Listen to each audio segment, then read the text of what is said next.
Hello and welcome. My name is Bradleymayerharman, and today I'm sitting with Todd Taylor. He's running as a town councillor for the town of Orangeville. Thanks for being here today, Todd. Yeah, thanks very much, Brad. So today I want to talk to you about old issues, that have been brought up in the past, and there's a possibility of them being brought up again.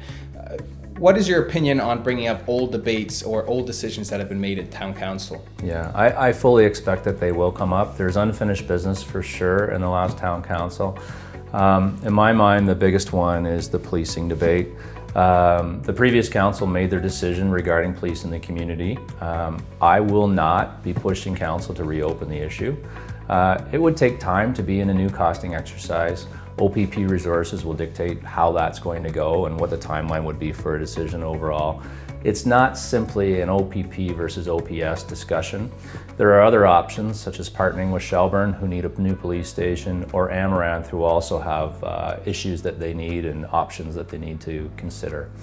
Lastly, as part of this decision, the entire community will need to truly understand the difference between the costs and services that are offered between the two forces. As such, if this does come up, I will be pushing for an independent consultant to compare the costing and make sure that we understand that the services and the costs are same for same, and that we truly can get to what the last figure would be.